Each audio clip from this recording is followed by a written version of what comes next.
قابل اس کے کہ پہلی مجلس کا آغاز ہو، چند باتیں پہلے آپ کی خدمت میں عرض کرنا ہے۔ جیسا کہ آپ حضرات جانتے ہیں کہ 49 سال ہو گئے ہیں یہاں کی مجلسوں کو قائم ہوئے، مسلسل ہر سال مجلسیں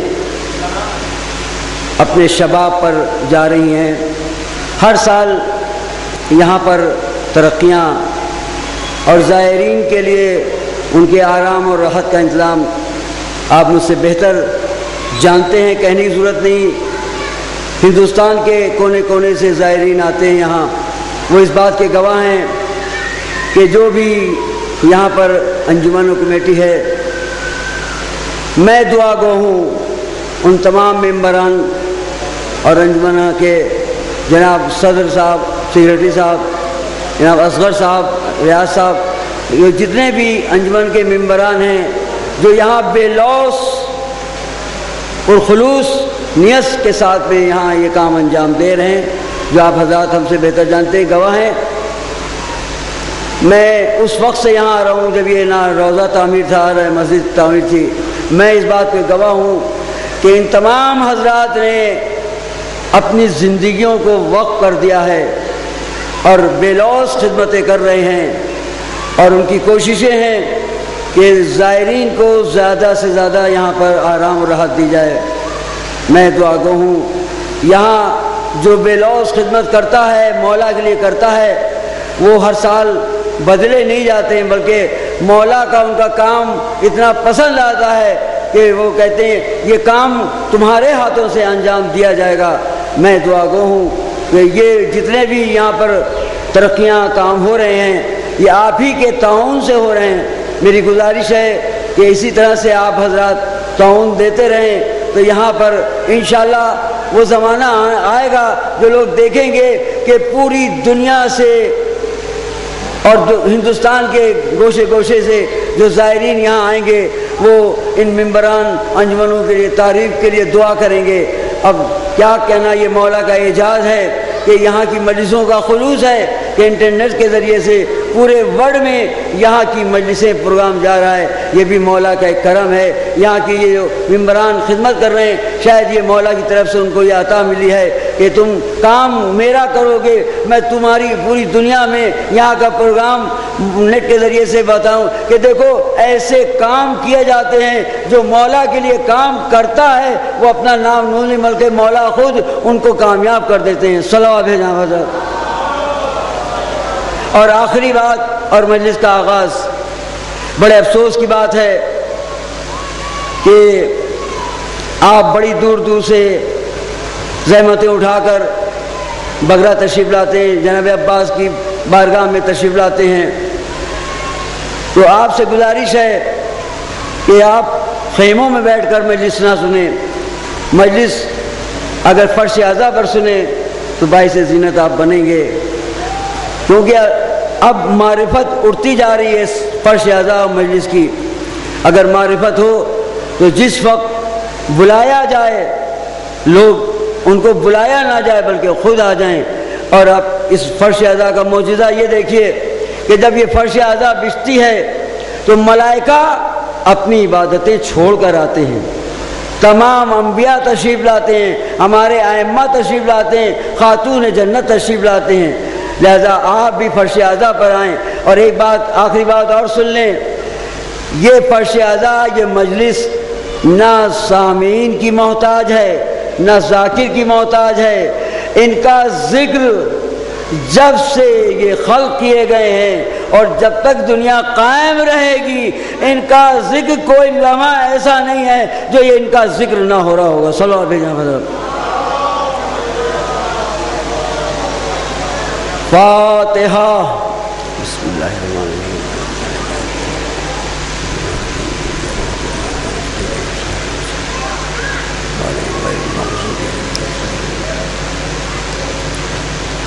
اعوذ باللہ من الشیطان الرجیم، بسم اللہ الرحمن الرحیم الحمد للہ رب العالمین والصلاة والسلام علی اشرف الانبیاء والمرسلین ابی القاسم محمد صلی اللہ علیہ وسلم خاتم النبیین وعلی طیبین الطاہرین المعصومین ولعنۃ اللہ اعداء اجمعین من یومنا ھذا الی یوم الدین اما بعد فقد قال رسول اللہ صلی اللہ علیہ وسلم ناد علی مظہر العجائب صلوات بھیجنا فضل فخر کائنات تاجدار انبیاء جناب محمد مصطفیٰ صلی اللہ علیہ وسلم کا ارشاد گرامی ہے کہ ناد علی مظہر العجائب، تو میں نے اس مقدس نامی سے اس مجلس کو زینت قرار دیا ہے اور عنوان بیان قرار دیا ہے۔ تو خالق کائنات نے اپنے حبیب کو یہ حکم دیا، اے میرے حبیب پکارو اس کو، ناد علی مظہر العجائب۔ تو اب علی کو پکارنا نہ بدعت ہے نہ حرام ہے بلکہ سنت الہی ہے۔ تو جب اللہ نے اپنے حبیب کو حکم دیا تو نبی کریم نے ارشاد فرمایا، اور جب منزل پڑی علی کو پکار کے بتایا، ناد علی مظہر العجائب، پکارو اس علی کو جو مظہر العجائب ہے۔ تو ہم اس کو پکارتے ہیں جس کو نبی نے پکارا، اور اللہ نے کائنات کا مشکل کشا اگر میرے مولا کو بنایا، تو اب اگر علی کو پکارا کسی نے تو اگر مشکل کشا مدد کو آ گیا تو اس میں حیرت کی بات نہیں۔ اللہ نے کائنات کا مشکل کشا بنایا ہے میرے مولا کو، اور کیا کہنا شرف کا میرے مولا کو کہ اگر کائنات کے مشکل کشا ہیں تو جس نے جہاں پکارا، جس وقت پکارا، جس زبان میں پکارا، ایک ہی وقت میں دنیا کے گوشے گوشے سے، زمین کے چپے چپے سے مولا کو لوگ پکار رہے ہیں۔ ادھر یا علی کہا اور میرے مولا نے مدد کر کے بتا دیا۔ ہمارا 1400 سال سے پکارنا یہ بتا رہا ہے کوئی آتا ہے مدد کو تبھی ہم پکارتے ہیں، اگر مدد کو نہ آتے تو ہم کیوں پکارتے؟ تو معلوم ہوا ادھر یا علی کہا، ادھر ٹھوکر لگی، ادھر مشکل میں کوئی پڑے، ادھر مشکل کشا کا آواز دی، میرے مولا نے مدد کر کے بتا دیا۔ سلام ہے۔ اب جنہیں معرفت نہیں ہے یا جن کے دل میں علی کی محبت نہیں ہے، وہ انہیں یقین نہیں آتا، وہ یہ کہتے ہیں ہم سے کہ یہ کیسے ممکن کہ ایک ہی وقت میں دنیا کے گوشے گوشے سے، زمین کے چپے چپے سے لوگ علی کو پکاریں، علی پہنچ کیسے جاتے ہیں؟ دیکھیے ان سے بحث کرنے کی ضرورت نہیں، ان کو بڑی محبت سے، اخلاق کے ذریعے سے، پیار کے ذریعے سے ان کو سمجھائیے، ان سے بحث نہیں کریے کہ تمہارا ملک الموت کے بارے میں کیا خیال ہے؟ ارے ملک الموت بھی تو ایک ہی وقت میں دنیا کے گوشے گوشے سے میں، زمین کے چپے چپے پر جس کا وقت پورا ہو جاتا ہے، کیا ملک الموت نہیں آتے سرانے اور آ کے اس کی روح قبض نہیں کرتے؟ تو یا تو یہ سمجھو کہ ملک الموت افضل ہے، ملک الموت افضل ہو نہیں سکتے، میرا مولا افضل ہے، کیونکہ محمد آل محمد کے صدقے میں اور ان کے طفیل میں اللہ نے یہ خالق کائنات میں یہ کائنات کو خلق کیا ہے. یہ جتنی بھی نعمتیں ہیں یہ سب محمد آل محمد کے صدقے طفیل میں ہے. تو ملک الموت کو بھی جو خلق کیا ہے تو انہی کے صدقے میں. تو اب ملک الموت افضل نہیں ہے بلکہ میرا مولا افضل ہے. صلوات بھیجے. اب دوسرا اعتراض یہ ہم پر کیا جاتا ہے کہ اگر علی آتے ہیں تو علی دکھائی کیوں نہیں دیتے؟ علی سے کسی کے ملاقات نہیں ہوئی. بڑے زور شور سے یہ پروپیگنڈا کیا جا رہا ہے کہ اگر علی آتے ہیں تو دکھائی کیوں نہیں دیتے؟ تو پھر ان سے وہی پوچھئے کہ ملک الموت آتے ہیں، کیا ملک الموت کو کسی نے دیکھا؟ کیا ملک الموت سے کسی کی ملاقات نہیں ہوئی؟ سب کا یقین ہے، کوئی انکار نہیں کرتا. ملک الموت آتے ہیں، باپ کی روح قبض ہو جاتی ہے، ماں کی روح قبض ہو جاتی ہے. ارے ملک الموت کا پر تو اتنا یقین، اور جب میرے مولا آتے ہیں تو انکار کیسا؟ اس کا مطلب یہ کہ معرفت نہیں ہے. ہمارا فریضہ ہے کہ ہم ان کو معرفت کے ذریعے بتائیں کہ نہیں، اگر معرفت ہو گئی، اگر دل میں علی کی محبت ہو گئی تو کبھی انکار نہیں کرو گے. صلوات بھیجیں. تو ہر صدی میں، ہر زمانے میں، ہر دور میں چاہنے والوں کی کمی نہیں رہی تو دشمنوں کی بھی کمی نہیں رہی. جمع ہوئے لوگ کا سمجھ میں نہیں آتا کہ ایک ہی وقت میں علی کیسے سب کے مدد کو پہنچ جاتے ہیں. تو ایک منصوبہ تیار کیا گیا، 40 لوگ تیار کیے گئے اور ان کو یہ منصوبہ سمجھایا گیا کہ تم علی کے پاس جاؤ اور جا کر ہر شخص علی سے کہو آج آپ کی میرے کیا دعوت ہے. منصوبہ تیار ہوا، وہ 40 کے 40 شخص میرے مولا کے پاس پہنچے. یا علی، آج شب میں نے آپ کی دعوت کی ہے، کیا کہنا میرے مولا علی بن ابی طالب کا؟ سب سے وعدہ کیا میں آؤں گا شام کو، یہ ہے میرا مولا. یہ وہ میرا مولوں سے کہا گھبرانا نہیں، میرے مولا کے علاوہ کسی نے دعویٰ نہیں کیا. میں سرانے بھی آؤں گا، میں قبر میں بھی آؤں گا، میں حشر میں بھی آؤں گا. اگر ان 40 سے وعدہ کر لیا تو علی نے 40 جگہ دعوت کھا کر بتا دیا دیکھو میں جس طرح سے 40 جگہ جا سکتا ہوں اسی طرح سے چاہنے والے کے پاس بھی آ سکتا ہوں. صلوات بھیجیں. وقت مقرر وہ 40 کے 40 جو میرے وارث کو دعوت میں کہہ گئے تھے، میرا مولا 40 جگہ دعوت میں گیا. صبح نمودار ہوئی، ہر شخص یہ فخر سے کہہ رہا تھا آج علی میرے مہمان ہیں.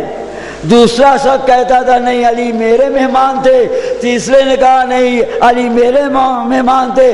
سب یہ دعویٰ کر رہے تھے نہیں علی میرے مہمان تھے. یہاں تک کہ آپس میں اتنی نزاع بڑھی کہ رسالت مآب کی خدمت میں پہنچے. یا رسول اللہ، کل میں نے علی کو دعوت میں مدعو کیا تھا.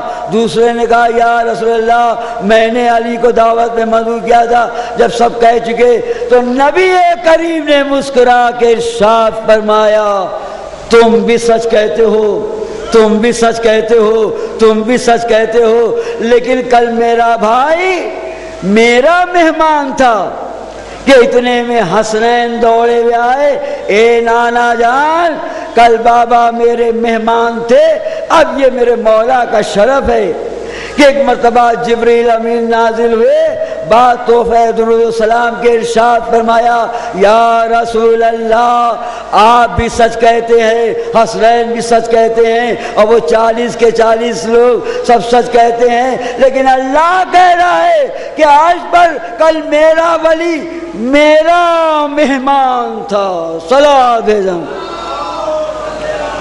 یہ ہے میرے مولا کی فضیلت.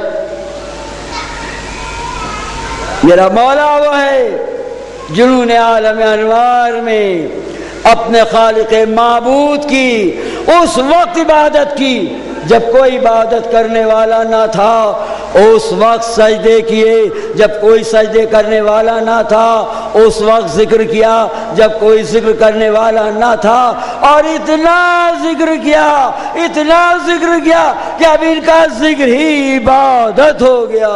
صلاۃ ہے. یہی وہ میرا مولا وہ ہے کہ عالم انوار میں چھپ کر ہر نبی کی مدد کی.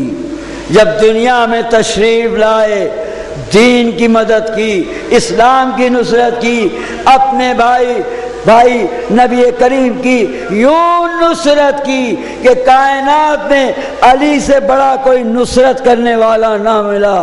اگر نبی کا سایہ نہ تھا تو علی سائے بن کے نبی کے ساتھ ساتھ تھے. ہر منزل پر حفاظت کی اور ہر منزل پر صلوات ہے.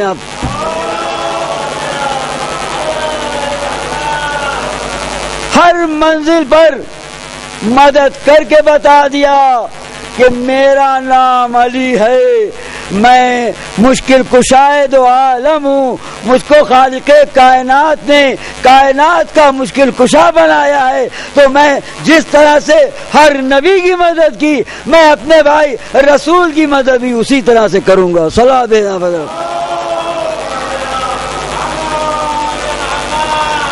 اور خود خالق کائنات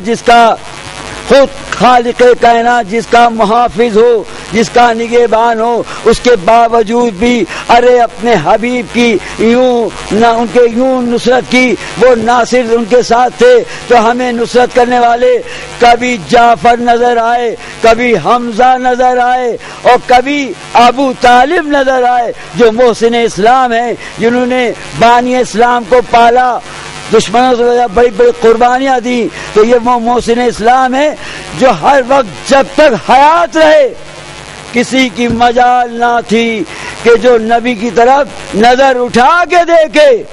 لیکن جب جناب ابو طالب کا انتقال ہو گیا تو اپنے فرزند علی سے کہا کہ اب میرے بعد تم میرے بھتیجے کی مدد کرتے رہنا. جب کفار مکہ اور مشرکین مکہ کو یہ معلوم ہوا کہ محسن اسلام جناب ابو طالب کا انتقال ہو گیا تو بڑی خوشیاں منائی گئیں، بہت خوشیاں تھیں کہ اب ہم بڑے آسانی سے اللہ کے رسول کو قتل کر دیں گے. لیکن انہیں یہ نہیں معلوم تھا کہ خود اللہ نگہبان ہے، وہ اپنے حبیب کا محافظ ہے. پھر علی جیسا مددگار موجود ہے، کون رسول کو قتل کر سکتا ہے؟ کیا کہنا، ایسا نصرت کرنے والا، ایسا مددگار کائنات میں علی کے علاوہ ہمیں کوئی نہ ملا.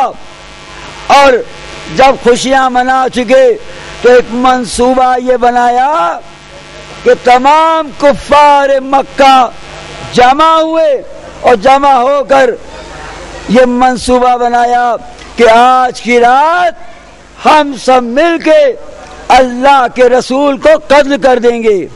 وہی رات شب ہجرت کی رات کہلاتی ہے.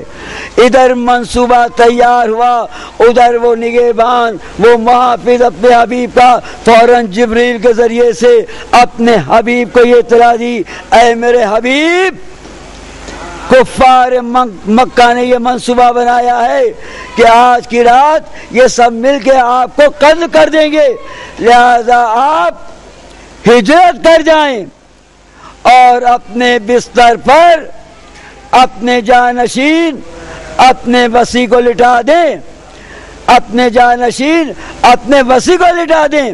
جبریل واپس گئے، آپ نے علی کو طلب کیا، مولا علی خدمت رسول میں پہنچے، نبی کریم نے تمام ماجرا بیان کیا. جب سن لیا میرے مولا نے تو یہ نہ کہا کہ یا رسول اللہ آپ تو ہجرت کر جائیں گے اور مجھ کو کفار مکہ میں تلواروں میں چھوڑ کر چلے جائیں گے۔ علی کو اپنی جان کی پرواہ نہ تھی، بلکہ میرا مولا پوچھ رہا ہے یا رسول اللہ، یا رسول اللہ، کیا میرے لیٹنے سے آپ کی جان بچ جائے گی؟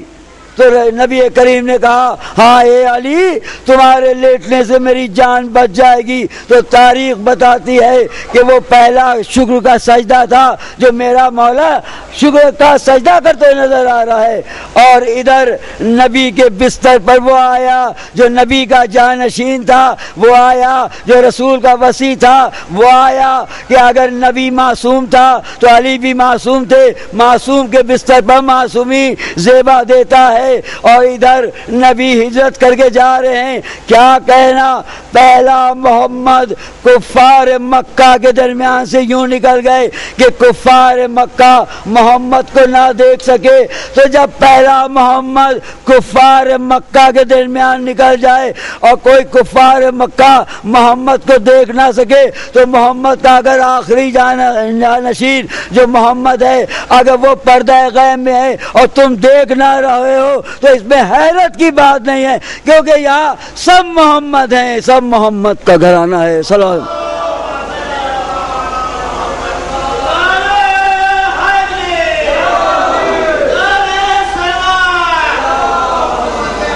اور نبی روانہ ہوئے اور غار سوم تک پہنچے، اور جب پہنچے تو غار میں تشریف لے گئے، اور ادھر جب دشمنوں کو پتا چلا، کفار مکہ کو پتا چلا، تو نقش قدم ڈھونڈتے ہوئے جب غار سوم تک پہنچے، وہاں کے آگے نبی کا قدم نہ ملا، تو وہاں جا کر ٹھہرے، کہا یہاں کے سے آگے تو نبی نہیں جا سکتے، یا تو زمین میں تشریف لے گئے ہیں یا آسمان میں تشریف لے گئے ہیں، اس کے آگے نہیں جا سکتے۔ اور ادھر وہ رسول کا جانشین، وہ رسول کا وصی جو رسول کی چادر اوڑھ کر پوری رات یوں سویا کہ خود میرے مولا نے کہا کہ جیسا میں شب ہجرت سویا کبھی پوری رات نہ سویا، کیونکہ نبی علی کی پوری راتیں عبادت الہی میں گزرتی تھی، رات کی تاریکی میں یتیم بیواؤں غریب محتاجوں کو روٹیاں تقسیم کرتا تھا۔ لیکن نہیں، اگر نبی نے حکم دے دیا تھا کہ میری چادر اوڑھ کر لیٹ گاؤ تو اطاعت کر کے بتا دیا، جس نے حکم دیا اسی نے نماز کا حکم دیا تھا، تو نماز سے بڑھ کے رسول کی اطاعت ہے، تو اطاعت کر کے بتا دیا۔ رسول کی چادر اوڑھ کر یوں شبی بنے کہ کفار مکہ جھاگ جھاگ کر دیکھتے رہے اور علی کو محمد سمجھتے رہے۔ یوں ہی نبی نے نہیں کہا تھا ہمارا پہلا بھی محمد ہے، ہمارا اوسط بھی محمد ہے، ہمارا آخری بھی محمد ہے، آ کے شب ہجرت دیکھ لو۔ اگر محمد بستر سے گئے تو علی نے آ کر بتا دیا ارے محمد کی جگہ پر جو آیا وہ محمد ہی نظر آیا۔ تو پوری رات کفار مکہ جھاگ جھاگ کر دیکھتے رہے۔ دیکھیے کفار مکہ کو بھی یہ معلوم تھا کہ اللہ کے رسول میں دو صفتیں ایسی تھیں، ایک تو چہرے سے نور ساطع ہوتا تھا اور دوسرے جسم سے مشک و عنبر کی خوشبو نکلتی تھی۔ تو پتا چلا جانشین وہی ہوتا ہے، اس میں وہی صفتیں ہوں جو اس میں ہو۔ تو معلوم علی کی چادر اوڑھے لیٹے تھے اور چھن چھن کے چہرے سے نور ساطع ہو رہا تھا، مشک و عنبر کی خوشبو نکل رہی تھی۔ تو کفار مکہ علی کو محمد سمجھتے رہے۔ تو جانشین بننے کا اگر شوق ہے تو عمل پیدا کرو، کردار پیدا کرو، ایسا بن کے دکھاؤ کہ اگر محمد ہٹ جائیں تو علی محمد نظر آئیں۔ صلی اللہ علیہ وسلم۔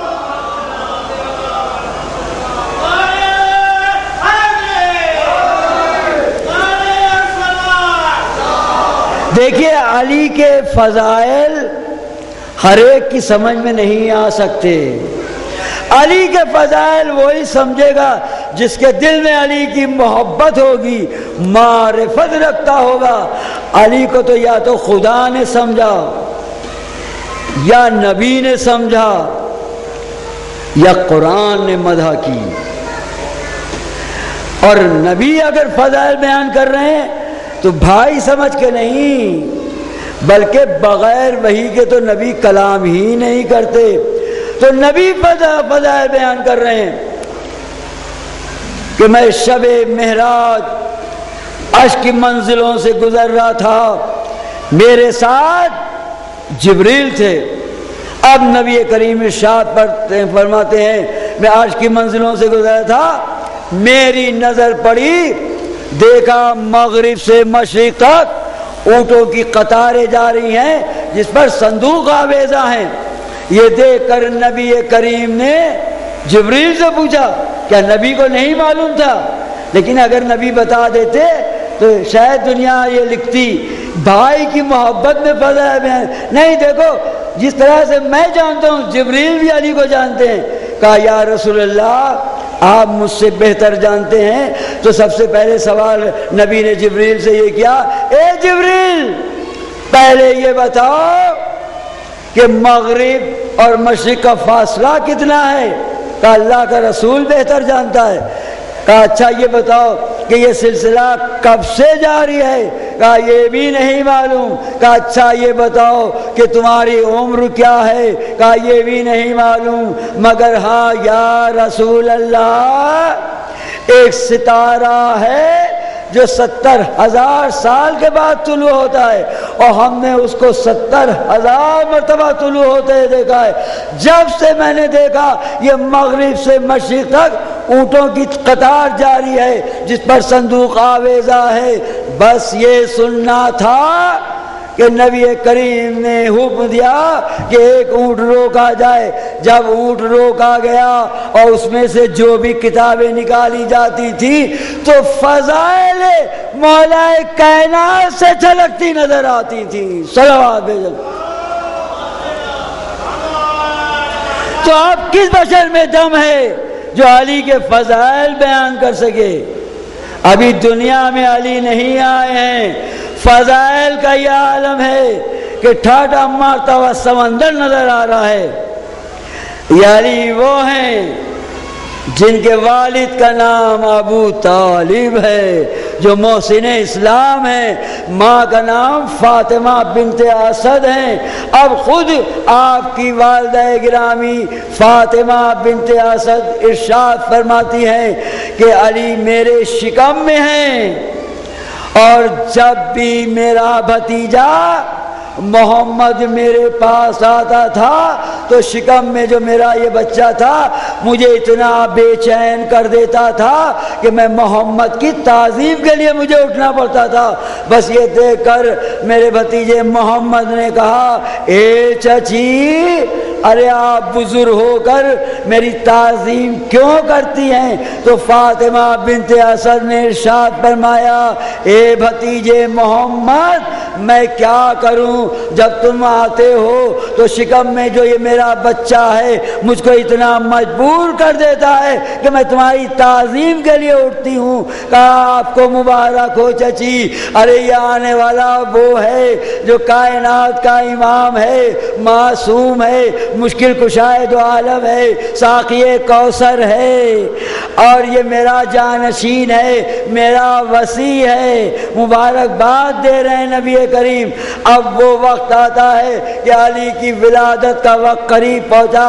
فاطمہ بنت اسد آئی خانہ کعبہ کا پردہ پکڑا اور دعا کرنے کے بعد اپنے ایمان کا یوں واضح اعلان کیا، اے پالنے والے تو گواہ رہنا میں تجھ پر ایمان رکھتی ہوں، میں تیرے ہر نبی پر ایمان رکھتی ہوں، تیری ہر کتاب پر ایمان رکھتی ہوں، اور میں اس پر بھی ایمان رکھتی ہوں جو میرے شکم میں ہے، میری مشکل کو آسان کر دے۔ ادھر دعا تمام ہوئی، دیوار کعبہ شق ہوئی، فاطمہ بنت اسد خانہ کعبہ میں تشریف لے گئی جہاں مولا کائنات علی ابن ابی طالب علیہ السلام کی ولادت 13 رجب جمعے کے دن ہوئی۔ اب کیا کہنا میرے مولا علی ابن ابی طالب کا، خود فاطمہ بنت اسد فرماتی ہے میں 3 دن کعبے میں رہی، اللہ کی طرف سے نعمتیں آتی رہیں، طعام جنت آتا رہا، پھل آتے رہے، میوے آتے رہے، لیکن وہ فرماتی ہے میں حیران اس بات پر تھی کہ 3 دن گزر گئے علی کی ولادت کو، لیکن علی نے آنکھیں نہ کھولی۔ میرا دل چاہتا ہے وہ علی آنکھ کیا کھولتا جس خانہ کعبہ میں 365 بت رکھے ہوں، اگر علی کی آنکھ کھل جاتی تو سب سے پہلے بتوں پر نظر پڑ جاتی۔ اللہ کا ولی تھا، اللہ نے یوں بچایا اپنے ولی کو، اور 3 دن کے بعد ادھر سے تاجدار انبیاء چلے، ادھر سے فاطمہ بنت اسد آغوش میں علی کو لے کے چلی۔ اب وہ آ رہا ہے جس نے کسی کے آگے ہاتھ نہ پھیلایا، وہ کیا لینے آ رہے ہیں نبی کو، کس لیے آ رہے ہیں، کیا لینے آ رہے ہیں؟ تو معلوم ہوا کہ نبی کریم کل ایمان کو لینے آ رہے ہیں، اللہ کے گھر سے کل ایمان ملا ہے۔ لا یہ چچی میری امانت کو دیجئے۔ ادھر بھائی کی آغوش میں گیا، خوشبو رسالت ملی، آنکھ کھول کر سب سے پہلے رخ انور کی زیارت کی۔ نبی نے مسکرا کے ارشاد فرمایا اے علی تمہاری ولادت کو 3 دن گزر گئے، تم نے مجھ کو یہ شرف دیا کہ سب سے پہلے تم نے میرے چہرے کی زیارت کی، اب میں بھی تم کو یہ شرف دینے جا رہا ہوں۔ اے علی جو بھی تمہارے چہرے کو دیکھے گا اس کو عبادت کا ثواب ملے گا، اور اگر اتنا کہہ کر خاموش ہو جاتے تو ہم تک آتے آتے صدیاں گزر جاتی، ہم اس شرف سے محروم رہ جاتے۔ لیکن کیا کہنا، نبی کریم نے آگے ارشاد فرمایا خالی چہرے کا دیکھنا عبادت نہیں ہے، بلکہ ارشاد فرمایا نبی نے علی کا ذکر کرنا بھی عبادت، علی کا ذکر سننا بھی عبادت۔ صلی دے جا۔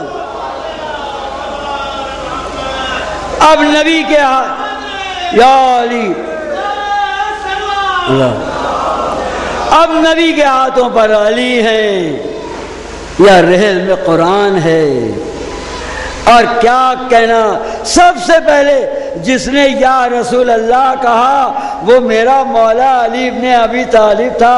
ارے بھائی کی آغوش میں کہا یا رسول اللہ کیا توریت سناؤں جو جناب موسیٰ پر نازل ہوئی تھی، کیا زبور سناؤں جو جناب داؤد پیغمبر پر نازل ہوئی، کیا انجیل سناؤں جو جناب عیسیٰ پر نازل ہوگی، کیا قرآن سناؤں؟ یعنی چاروں کتابوں کا حوالہ دے کر علی نے بتایا دیکھو میں اللہ کے گھر سے علم لے کر آیا ہوں، دیکھو میرا شرف یہ ہے کہ کوئی یہ نہ سمجھے کہ میں نے کسی کے آگے زانو ادب طے کیا ہو، بلکہ میں اللہ کے گھر سے نبی کے ہاتھوں پر آیا، آنے کے بعد علم کا اعلان کر کے بتا دیا۔ اب دیکھو نبی کے معجزے کو تو مانتے ہو کہ نبی کا معجزہ یہ ہے کہ جب نبی کے ہاتھوں پر سنگریزے آتے تھے تو وہ تسبیح الہی کرتے تھے، تو اگر علی نے آ کر چاروں قرآن کی کتابوں کا تلاوت کر دی تو اس میں حیرت کیا بات ہے؟ اگر وہ معجزہ مانتے ہو تو اس معجزے کو بھی مانو کہ علی جو ہے وہ علم لے کر آ رہے ہیں۔ صلوات تو جس کا وسیع علم لے کر آیا ہو اس نبی کے بارے میں کہا جائے، لکھا جائے کہ معاذ اللہ ہمارا نبی پڑھا لکھا نہیں تھا، اس کو پڑھنا لکھنا نہیں آتا تھا، شاید یہی سبب تھا کہ نبی کو کہنا پڑا انا مدینۃ علم وعلی بابھا، میں شہر علم ہوں، علی اس کا دروازہ ہے۔ دیکھ لو جب دروازے پر اتنا علم ہے تو نبی وسیع کے پاس اتنا علم ہے تو میرے پاس کتنا علم ہوگا۔ اور کیا کہنا اس وسیع کا کہ جس نے منبر پر بیٹھ کر یہ دعویٰ کیا ہو جو پوچھنا ہو پوچھو، جو سوال کرنا ہو سوال کرو، یہ دعویٰ وہی کر سکتا ہے جس کے پاس علم ہو، جو ہر چیز کا جاننے والا ہو۔ تو ایسا نہیں ہے کہ سوال کرنے والوں نے سوال نہ کیا ہو، پوچھنے والوں نے نہ پوچھا ہو، بس جیسے تھے ویسا سوال کیا۔ نبی کی حال سے پوچھ رہے ہیں، علی سے پوچھ رہے ہیں، یا علی یہ بتائیے سر میں بال کتنے ہیں؟ علی نے کہا اگر میں بتا بھی دوں تو کیا تم گن سکتے ہو؟ پھر گھبرا کے دوسرا سوال کیا گیا، یا علی آسمان میں ستارے کتنے ہیں؟ پھر میرے مولا نے کہا کہ میں بتا دوں کیا تم تعداد جانتے ہو؟ اتنا گھبرائے کہ ایک شخص نے کھڑے ہو کر کہا، یا علی ایک بات سمجھ میں نہیں آتی، آپ سے جو بھی سوال کیا جاتا ہے آپ کچھ غور نہیں کرتے، فوراً سوال کا جواب دے دیتے ہیں۔ اس وقت میرے مولا نے اس سوال کرنے والے سے کہا، یہ بتا تیرے ہاتھ میں انگلیاں کتنی ہیں؟ کہا یا علی 5۔ کہا تو نے غور کیوں نہیں کیا؟ کہا یا علی غور کرنے کی کیا بات ہے، ہاتھ میرے سامنے ہیں، یہ انگلیاں میرے سامنے ہیں۔ کہا بس یاد رکھ جس طرح سے تیرے ہاتھ میں یہ 5 انگلیاں ہیں، علی کے سامنے یہ پوری کائنات بنی ہے، علی ہر چیز کا جاننے والا ہے۔ صلوات ہے۔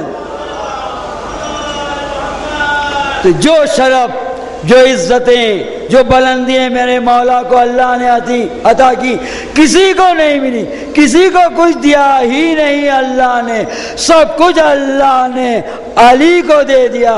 ولی بنایا تو علی کو، ساقی کوثر بنایا تو علی کو، کائنات کا مشکل کشا بنایا تو علی کو، نبی نے وسیع بنایا تو علی کو، فاطمہ کا حق کیا تو علی کے ساتھ میں، خیبر میں عالم ملا تو علی کو، ذوالفقار آئی تو علی کو، سب کچھ علی کو مل گیا، کسی کو کچھ نہ ملا۔ اور خود نبی کریم ابھی کل ہم نے خاتون جنت کی ولادت باسعادت منائی، یہی وہ مہینہ ہے کہ جس میں آپ کی وفات اور غم بھی پورے ہندوستان میں منایا گیا، اور کل آپ کا جشن ولادت بھی منایا گیا۔ اور کیا کہنا، یہ نبی کے گھرانے والے وہ مقدس ہستیاں تھیں، بھائی ایسا تھا، کائنات میں ایسا بھائی نہ ملا، بیٹی کائنات میں ایسی ملی نبی کو، کائنات میں پھر دوسری بیٹی نہ ملی۔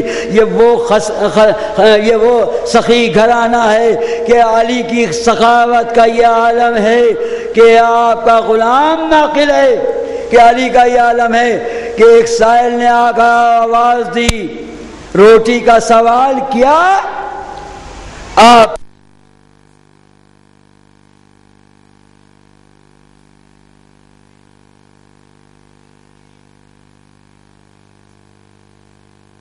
کہا میں دسترخوان کے دے دو، کہا دسترخوان باہر میں ہے، کہا میں باہر میں دے دو، میں باہر کے دے دو، کہا باہر اونٹ پر ہے، کہا میں اونٹ کے دے دو۔ فوراً قمبر نے مہار چھوڑ دی کہ آج میرے مولا کا جو سخاوت ہے کہیں ایسا نہ ہو کہ میرے اونٹوں کی مہار کے ساتھ مہار میرے ہاتھ میں ہے، کہیں ایسا نہ ہو میرا مولا مجھ کو بھی ارے سائل کے ساتھ کر دے تو آقا تو بہت مل جائیں گے لیکن علی جیسا آقا نہیں ملے گا۔ کیا کہنا اس گھرانے کا، یہ بھوکے رہتے تھے لیکن اپنے آگے سے روٹیاں دے دیتے تھے۔ ارے آل محمد کو کوئی محتاج نہ سمجھے، یہ اپنے آگے سے روٹیاں بھوکوں کو کھانا کھلا دیتے تھے۔ آپ جانتے ہیں کہ آج کی تاریخ وہ تاریخ ہے، آج آپ کے بیٹے امام حسن علیہ السلام کا دسترخوان ہوتا ہے۔ یہ شرف بھی ہماری قوم کو ملا کسی کو یہ شرف نصیب نہ ہوا۔ آج سے 1400 سال پہلے امام حسن علیہ السلام نے دسترخوان بچھایا تھا، اور آج بھی شیعان حیدر کرار کے گھر میں یہ دسترخوان ہوتا ہے۔ تو اس کی عجیب روایت ملی، مولا کائنات مسجد میں نماز کے بعد قمبر سے کہا وہ تھیلی لے آؤ جس میں میرے لیے سوکھے ٹکڑے ہیں۔ جب وہ سوکھے ٹکڑے آئے اسی وقت ایک پردیسی بھی آ گیا تھا۔ جب وہ تھیلی کھولی گئی ایسے سوکھے ٹکڑے تھے کہ زانوں سے مولا توڑ رہے تھے۔ امام نے